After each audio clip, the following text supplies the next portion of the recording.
Morning, welcome back to the channel, welcome back to Lab 500 and welcome back to Project Bluey. So, I hope you enjoyed that first video. It was about 45 minutes long, so it was quite a long one. I know some people don't like the long videos and think I waffle too much. I do have a habit of waffling, so I'm going to stop waffling right now. Let's get into the video right now.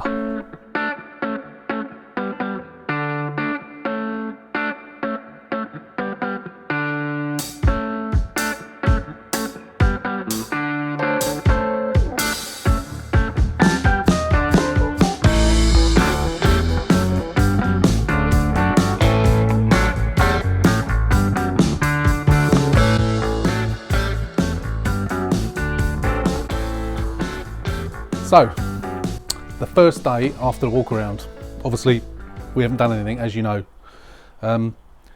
No key for the locking wheel nut, so I thought, as I mentioned in the previous video, I thought I'd take a chance and order one of those kits that you can get locking wheel nuts off on. It was 15 quid, it was on eBay, 15 quid, not on eBay, was it Amazon? I can't remember, no, Amazon I think it was, 15 quid, and they had lots of good write-ups, so I thought I'd give it a go. For the 15 quid it's worth it, isn't it? If it don't work, then I'll get the 24.95 proper key. But if it works, then all well and good, it comes off and I've done it cheaper and I can use that in the future as well. So day one, what we're going to do, as I can't get the wheel off, I'm dying to see what's damaged underneath. So day one on the car, what we're going to do, as you know, we haven't done anything yet. As it's day one, because I haven't got that locking the wheel nut key, I can't get the wheel off, therefore I've got to get underneath to have a look. I'm hoping that the subframe's not damaged. The last two cars with similar sort of damage to this, it has been. It's expense, it's a pain, it's not the end of the world, but I'd rather not do it. Drive shaft possibly, steering rack, although the steering feels okay, apart from obviously the resistance because of the state of the wheel, but it turns okay. What else? Obviously the bottom arm's going to be gone, possibly the suspension leg. I can't really tell that until I get the wheel off, the suspension leg, but what I'm going to do for the time being, I'm going to jack it up at the front, I'm going to get it up on axle stands both sides, and then we're going to clamber underneath and have a look, see what we can see, and I'll take the camera under with me and try and assess the damage as much as we can. One good bit of news, after a few days of searching, every day, several times a day sometimes, for a door and a wing, I've decided probably that I'm not going to bother getting a new door, as we spoke about yesterday. But luckily this morning I found a wing in colour for 50 quid, or 60 quid plus £25 postage or best offer. Offered 50 quid, got accepted, so it's cost me 75 quid for a wing in colour. So that is good news. That is really good news. So obviously once I manage to get the wheel off, I can get the wing off and get the new wing on straight away. In fact, actually I'll probably leave the wing off until the suspension's done, because it's easier to get to when there's no wing on there. So anyway, let's get it up on jacked up, and then we get it up on axle stands and clamber underneath. Have a look.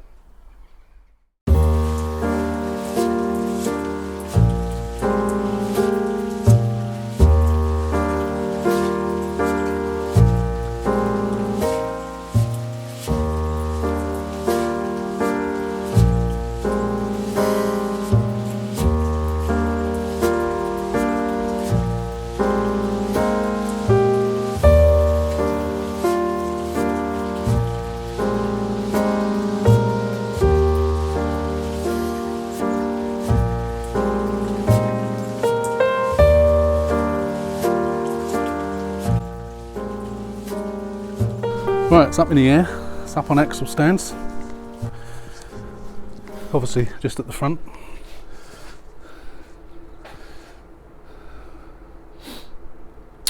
So, obviously it's annoying that I can't get that wheel off, but obviously yeah, that ain't going to happen.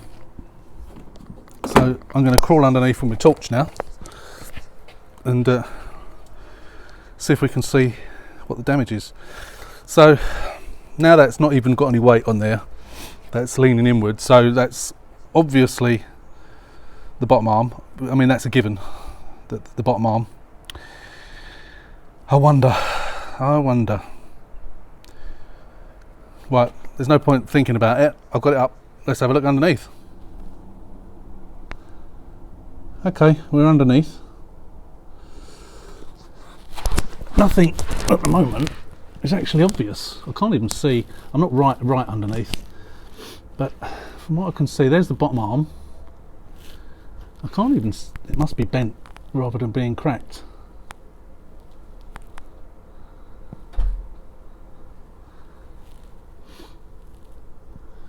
But the subframe all looks okay. Obviously I can't see where that goes, that join goes in. I might be able to see when I clamber under. So I'm wondering, going by the angle that is at, obviously I can't see the suspension, but I'm wondering whether it's the suspension that is bent rather than anything under here. That bottom arm doesn't even look damaged. They don't tend to bend the bottom arms, do they? Because are they iron? Or are they steel? Well, they tend to break rather than bend. So I'm wondering whether it's more the hub. I can't see. Let me clamber right underneath properly, so I can actually see properly. While we're here, let's just have a look at the other stuff. So this side's obviously okay. Yeah, so it could be the hub. Subframe's obviously okay. This side, exhaust is a little bit on the rusty side, but nothing that's not to be expected for a car of this age. Sump looks okay. No dents or anything. Gearbox looks okay. Gearbox actually looks quite clean. I'm wondering if it's a new gearbox. Right, let's clamber underneath. Right underneath. Let's have a good look. Let's have a look. Let's get my torch properly up there. Right, drive shaft. I mean, there's some oil around that, but that just could be from. Now that bottom arm's not actually snapped. Oh yeah, look. Can you see up there? The wheel was embedded in the shock absorber. So I reckon if we was to get a new strut, we can buy a complete strut for about 50 or 60 quid. So I reckon if I was to buy a strut, I can't believe that bottom arm is not bent or snapped, which is good news, because that means that the subframe's going to be alright. But so I reckon the impact must have been high, so it's actually missed the bottom arm. I mean, the drive shaft, obviously that bends on there's a pivot point there, obviously on where the gator is. The gator looks in good condition.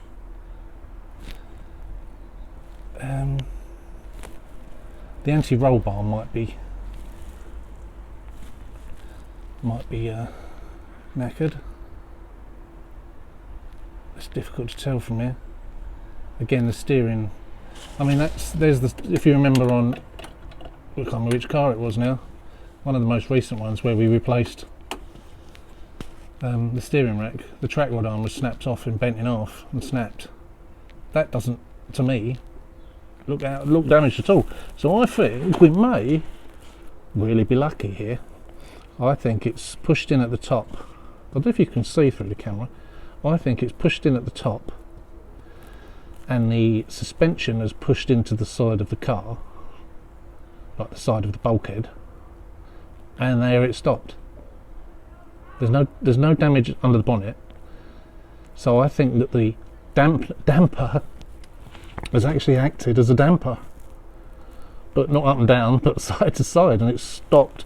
It looks also, the actual wheel itself is not touching, it's the tyre.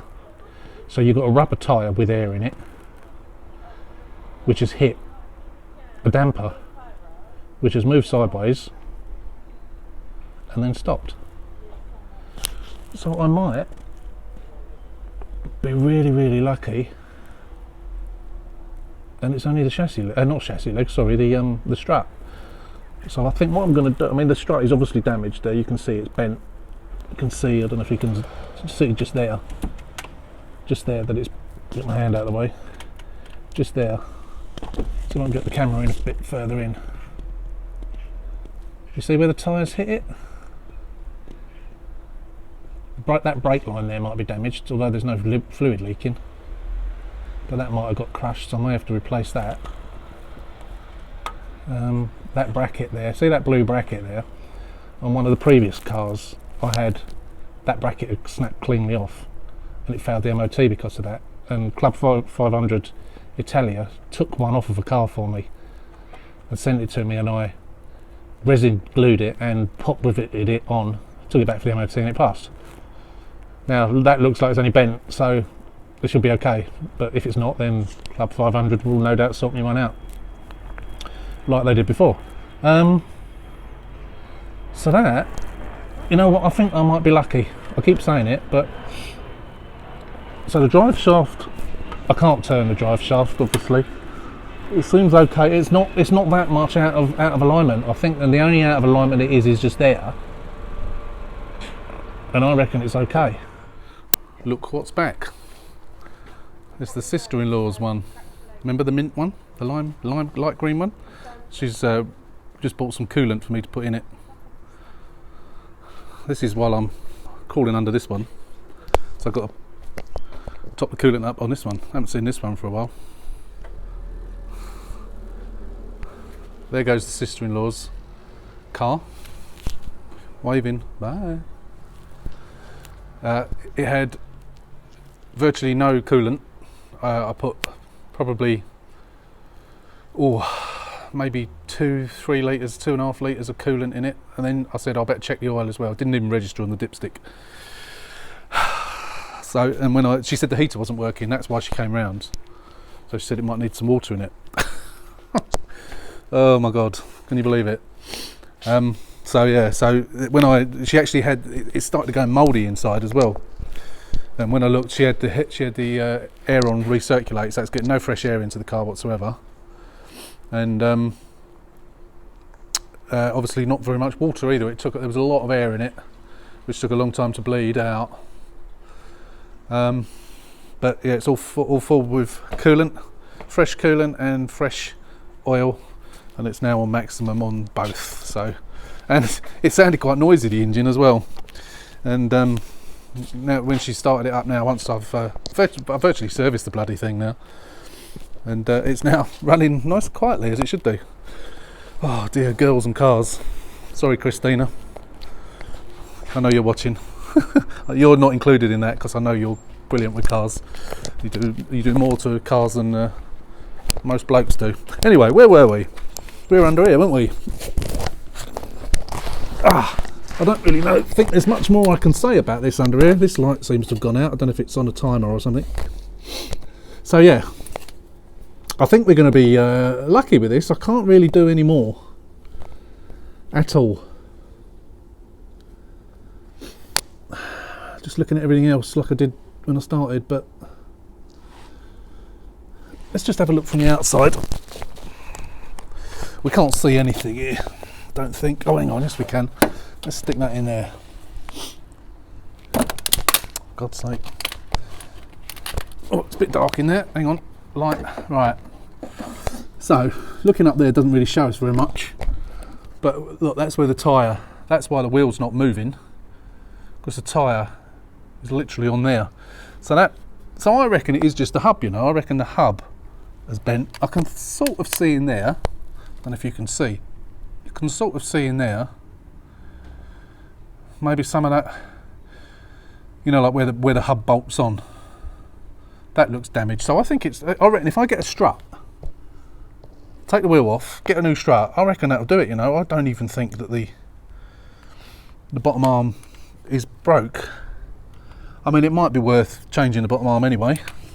I can't see anyway, it's too dark now, I just can't see very well. So yeah, the bottom arm might be worth changing anyway. Yeah, of course I've got to take the bumper off to do the wing anyway, or at least that side, so should I just take the bumper off completely? I mean, I won't if I don't have to, but I think we'll take the wing off. When we get those things to get the wheel off, we'll get the wheel off. I'm going to order a hub, and with a bit of luck, it's just a matter of changing that. If I change that entire thing, I'll probably take the actual, I'll order one with the brake disc, the hub, everything on it, and then I can just maybe change the discs over, maybe even put new discs on if it needs it. So I'm hoping I might be lucky with this. I don't know, your trained or untrained eyes might be able to tell more about what's going on under there than I can. It's probably a bit difficult to tell from camera, but with the fear of repeating myself, I think I may have got lucky with it. Hopefully, you never know. So I'll leave it for the time being. It's getting dark now. Now my sister-in-law came round and I've virtually serviced her car on the driveway. It's too dark now to do anything. So I mean, I wasn't actually going to do anything anyway because I can't until I get the wheel off. But I just wanted to have a good look under there. Now I've done that, I'm going to leave it up on axle stands now. There's no point in me taking it down. I might as well just leave it there.